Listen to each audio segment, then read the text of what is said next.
तो आज बात करते हैं एक ऐसी कहानी की जो बहुत खूबसूरत है, लेकिन साथ ही उतनी ही उलझी हुई भी। कहानी का नाम है मुसाफिर कैफे।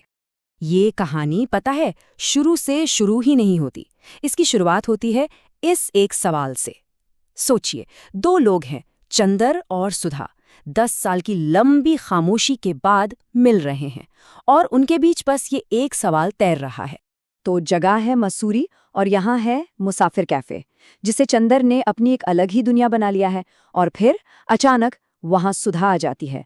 बस अब दोनों को उस अतीत का सामना करना ही पड़ता है जिसे वो शायद पीछे छोड़ आए थे। लेकिन इस मुलाकात में इतना वजन क्यों है? इस खामोशी में इतना कुछ अनकहा क्यों है? ये समझने के लिए हमें थोड़ा पीछे चलना होगा, 10 साल पीछे, मुंबई में, जहां से असल में ये सब कुछ शुरू हुआ था।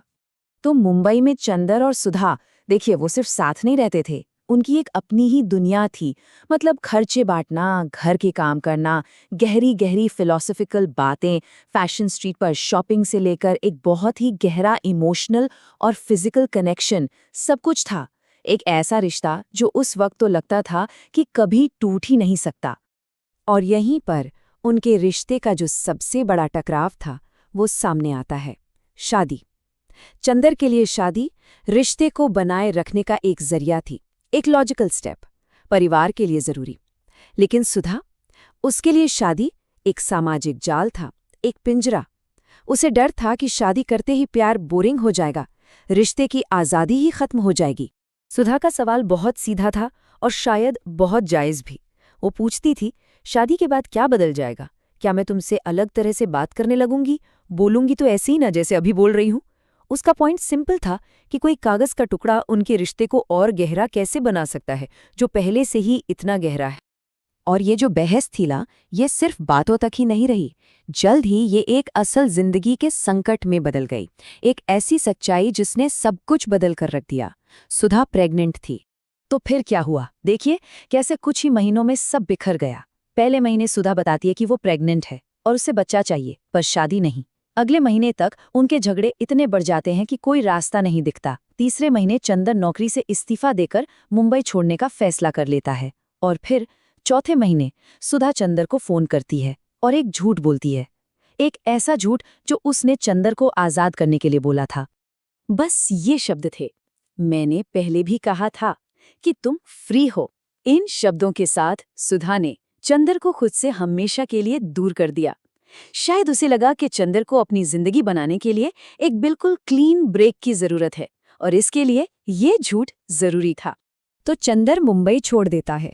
काफी भटकने के बाद उसकी मंजिल बनती है मसूरी, और यहाँ पम्मी नाम की एक औरत के साथ मिलकर वो एक बिल्कुल नई तरह की दुनिया बनाता है।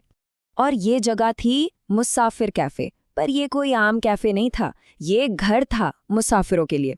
यहाँ पैसे नहीं, कहानियां चलती थी। लोग यहाँ फ्री में रहते, बस खाने का पैसा देते। कोई शेड्यूल नहीं, कोई सोमवार रविवार का चक्कर नहीं। ये एक जगह थी जहाँ लोग पढ़ सकते थे, सोच सकते थे, खुद को फिर से खोज सकते थे।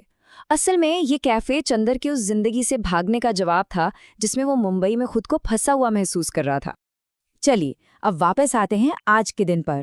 उसी कैफे में 10 साल गुजर चुके हैं और अब चंदर कुछ ऐसा कहता है जो सुधा के और शायद कहानी सुनने वाले के भी होश उड़ा देता है। चंदर कहता है, उस दिन सुधा ने फोन पर झूठ बोला था। उसने अपना बच्चा अबॉर्ट नहीं कराया था। वो हर चीज की अच्छी एक्टिंग कर लेती थी, लेकिन इतनी अच्छी नहीं कि मैं पहचान न पाऊं। सोचिए, चंदर हमेशा से जानता था।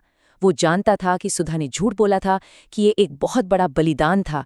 और वो ये भी जानता था कि उनका बच्चा इस दुनिया में कहीं ना कहीं है। और फिर सुधा उस सच को मान लेती है। उनके बेटे का नाम है अक्षर। और जैसे ही ये 10 साल पुराना सच सामने आता है, एक और तूफान आ जाता है। सुधा का फोन बजता है, एक इमरजेंसी कॉल।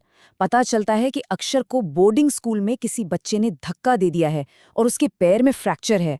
वो देहरादून के हॉस्पिटल में है। और बस चंदर और सुधा, जो अभी अभी अपने अतीत से मिले थे, एक साथ उस हॉस्पिटल की तरफ दौड़ पड़ते हैं।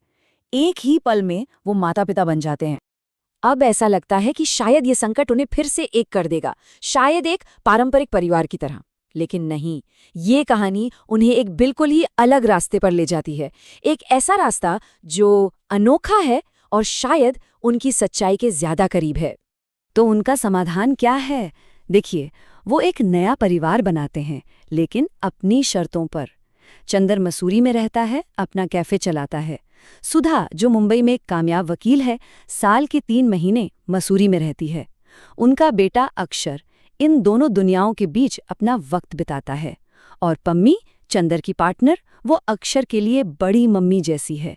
तो ये शादी नहीं है, ये प्यार और सम्मान पर बना एक बहुत ही मॉडर्न, एक बहुत ही फ्लेक्सिबल परिवार है। और शायद यही सच है, बिना भटके हुए मंजिल और जवाब दोनों ही नहीं मिलते। उन दोनों का अलग अलग भटकना, अपने अपने रास्ते पर चलना शायद जरूरी था, ताकि वो उस मंजिल पर पहुंच सकें जो किसी और ने नहीं बल्कि उन्होंने खुद अपने लिए बनाई थी। तो मुसाफिर कैफे की कहानी खत्म होते होते हमारे जहन में ये एक सवाल छोड़ जाती है। क्या प्यार को हमेशा एक नाम की जरूरत होती है? क्या उसे सच्चा साबित करने के लिए समाज के बनाए किसी खांचे में फिट होना जरूरी है?